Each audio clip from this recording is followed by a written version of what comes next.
Bonjour à tous les Franco-allemands et notamment aux Français qui veulent s'installer en Allemagne et particulièrement apprendre l'allemand. Euh, on va voir dans cette vidéo rapidement la manière dont j'ai pu aborder justement l'apprentissage de l'allemand, en tout cas voilà, et plus largement l'intégration en Allemagne. Quand je suis arrivé, je savais pas combien de temps j'allais y rester. Je pensais que c'était plutôt pour un an. Et l'objectif, c'était d'apprendre l'allemand, hein, d'avoir une expérience à l'étranger, etc. En me disant que j'allais rentrer une année après. Enfin, et voilà, maintenant, plusieurs dizaines d'années plus tard, en tout cas plusieurs années plus tard, je suis toujours à Berlin. Et voilà, donc l'apprentissage de l'allemand, il est pas forcément évident. Je connais encore beaucoup de Français qui parlent l'allemand, mais pas forcément très bien. Euh, et ce, malgré plusieurs années. Et moi, de la même façon, même si ça fait plusieurs années que j'y habite, on entend tout de suite hein, que je suis français. Je fais toujours des fautes et il me semble que j'en ferai toujours. J'ai appris peut-être un peu trop tard. C'est vraiment une différence quand on apprend une langue étrangère dans son enfance ou une fois adulte. Après, je me débrouille très bien. Hein. Tout le monde me dit que je parle très bien.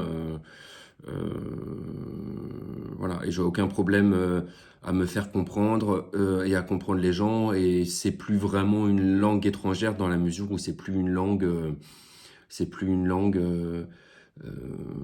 voilà, où je vais, il y a, où il y a un processus de traduction entre ce que je vais penser en français et ce que je vais dire en allemand. Je vais penser directement en allemand et je crois que c'est ça qui fait que on maîtrise plus ou moins une langue.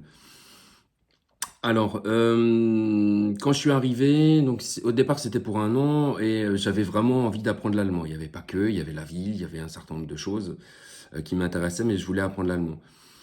La première chose que j'ai faite, c'était de ne pas voir de français. Donc c'est pas forcément évident parce que on peut se lier d'amitié avec des gens avec qui on va partager justement un projet commun, une culture et un passé aussi commun, parce que finalement le fait d'être un Français à Berlin ou dans une même ville en Allemagne, ça va forcément créer un passé un peu commun, toute cette partie française. Hein. Et donc, et puis c'est plus facile. Souvent, on arrive dans une ville où on n'a pas forcément de potes, donc tout est à refaire, etc. Et puis c'est plus facile au niveau de la langue. Après, ce qui est clair, c'est que si vous avez des amis français, vous faites un ami français, c'est pas pour parler allemand avec lui. Bon. Et puis, même si c'est toujours intéressant de parler allemand avec des étrangers, donc avec des Allemands qui sont pas avec des personnes qui sont pas allemandes de langue maternelle, c'est quand même mieux de parler la langue avec un Allemand tout simplement. Donc pour ça, moi je pense qu'une des règles principales, c'est de se forcer à ne pas voir de français dans un premier temps. Alors si vous avez un très bon pote, un membre de votre famille ou une personne pour laquelle vous êtes venu en Allemagne qui est française, à ce moment-là, bien sûr que vous allez devoir le faire. Mais je pense qu'il y a une vraie démarche à avoir et à se forcer à le faire parce que sinon on évite, on se rend pas compte, mais on maîtrise pas, on pourra pas apprendre la langue.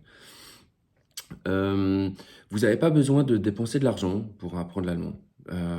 Surtout quand vous êtes dans le pays, en fait, voilà, encore une fois, vous allez pouvoir apprendre la langue. Donc vous allez vous faire des potes en allemand. Donc si vraiment vous commencez, ça peut être difficile de se faire des amis allemands et surtout qui maîtrisent bien l'anglais, donc ils vont vouloir parler anglais avec vous. Après, donc dans ces cas-là, le mieux, c'est ce que j'ai fait d'ailleurs, c'est faire ce qu'on appelle un Sprachtandem. Moi, c'était gratuit. J'étais allé voir la Humboldt-Universität. Il y avait des relations qui étaient faites entre entre des gens qui souhaitaient, des étudiants, des personnes qui souhaitaient apprendre une langue.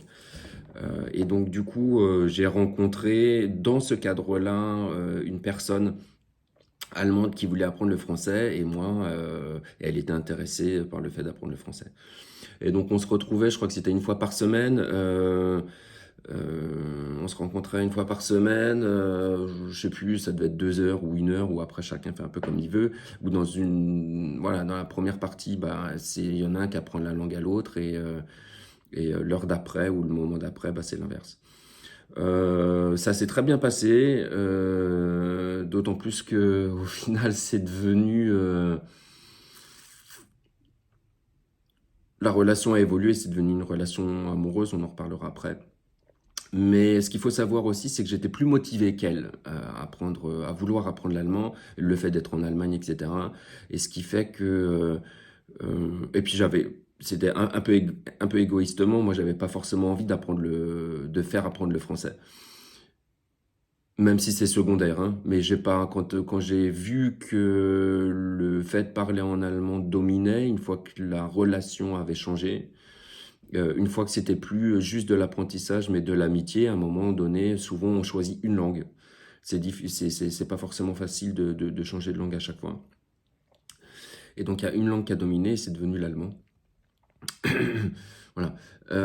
Donc faut vraiment s'accrocher, s'accrocher, s'accrocher. Et ce que j'ai remarqué, c'est que du coup, c'est devenu ma petite amie. Donc ça, c'est la deuxième des choses, hein. C'est quand même ce qu'il y a de mieux, parce que vous allez parler dans votre quotidien la langue. Donc vous allez apprendre vous dites, bon, ça sert à rien, mais c'est comme ça qu'on apprend au mieux la langue. Je sais pas moi, je sais pas moi, donne-moi passe-moi le sel, euh, comme on dit, passe-moi. Bon, voilà.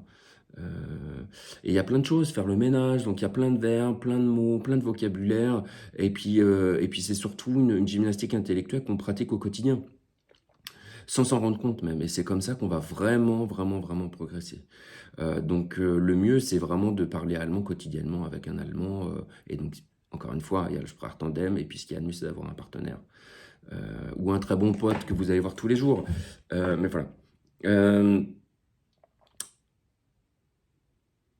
Ce que j'ai remarqué aussi, c'était que bah, au bout d'un moment, je vous parle de l'évolution, hein. Au bout d'un moment, bon, donc on a fait le Sprachtandem, on a été ensemble, et puis donc elle s'habituait à mon accent, au fait de parler plus lentement sûrement qu'avec ses amis.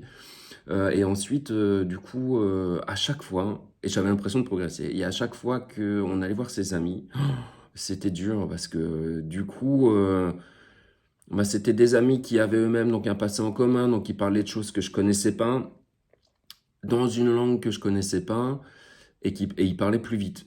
Bon, et du coup, je comprenais pas grand-chose, et j'avais un peu... c'est pas évident, parce que forcément, on parle moins que ce qu'on parlerait d'habitude. Voilà, on s'exprime moins, on comprend moins, et puis on peut vite perdre le fil de la conversation. À l'oral, ce qu'il faut savoir, c'est que souvent, quand on entend des gens parler, donc c'est la compréhension passée, je dirais. Je comprenais souvent par déduction, donc avec le contexte, que je comprenais pas chaque mot, mais voilà, voilà, quand il y avait dans un contexte, dans une phrase, un mot que je connaissais pas, bah, la racine du mot faisait que voilà, je comprenais ce que ça voulait dire. Et c'était intéressant, donc je me disais, ah tiens, un nouveau mot sympa à apprendre.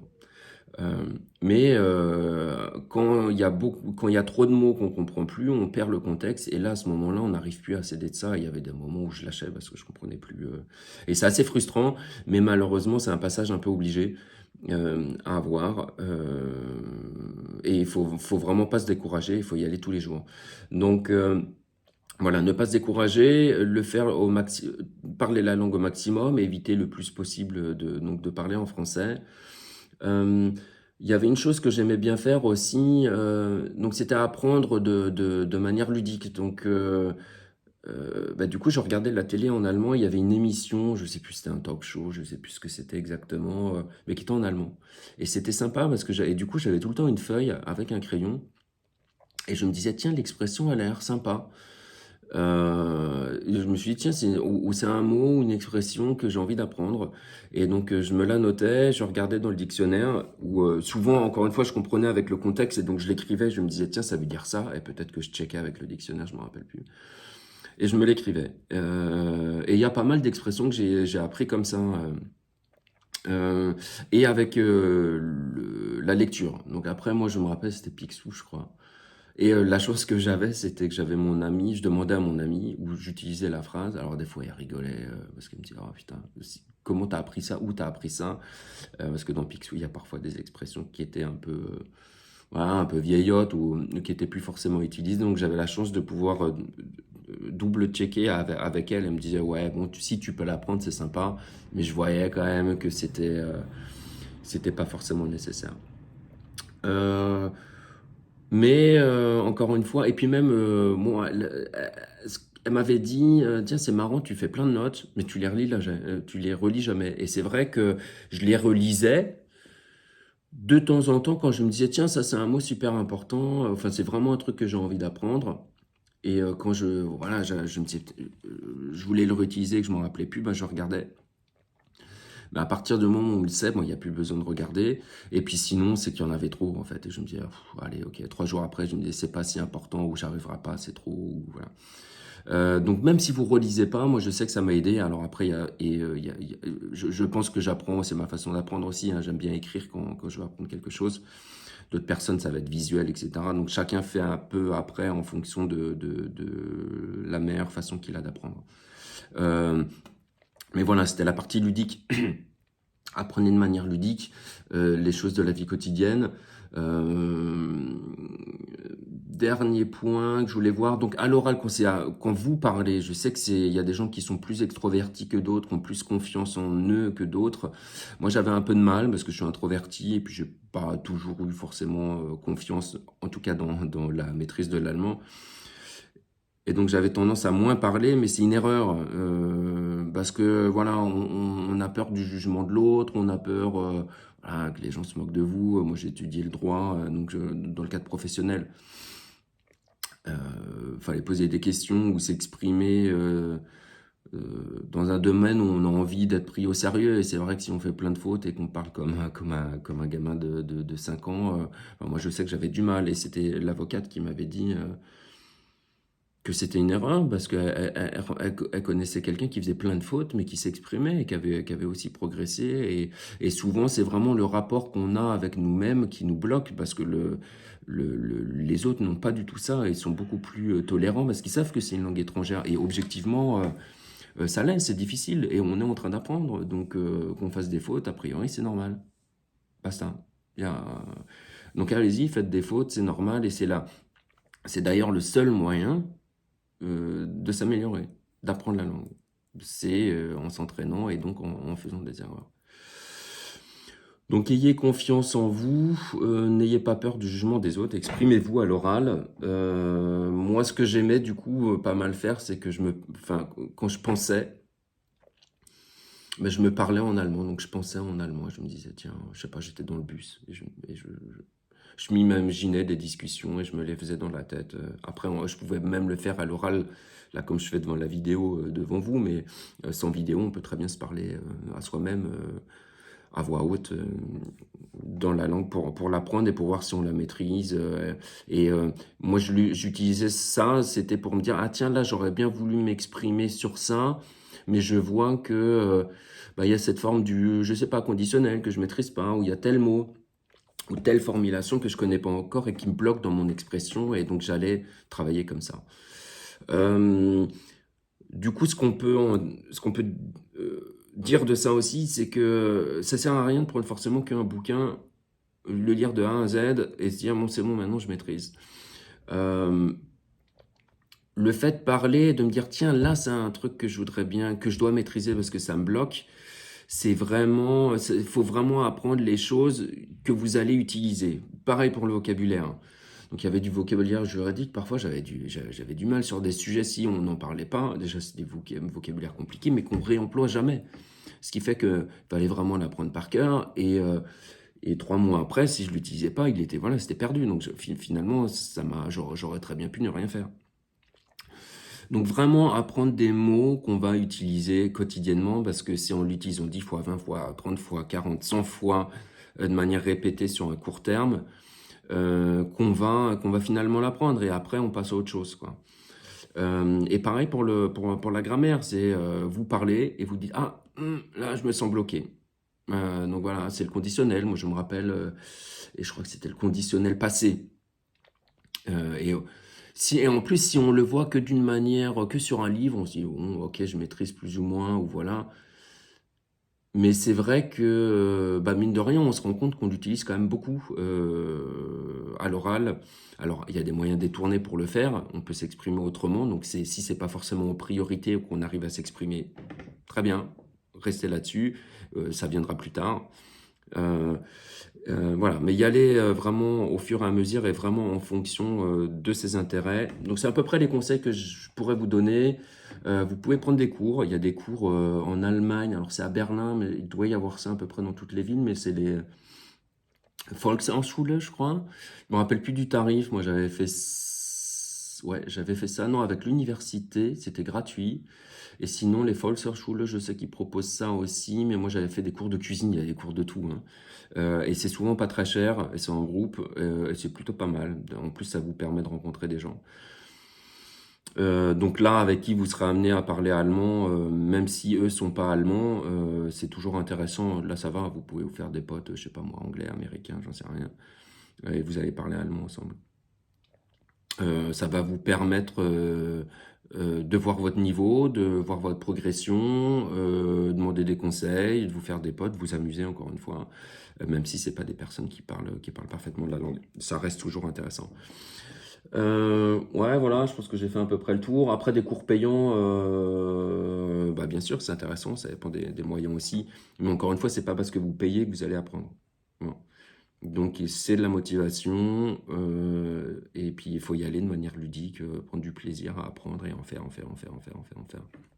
Le plus dur à la fin, c'est pas la grammaire dans les bouquins, mais c'est réussir à l'utiliser rapidement.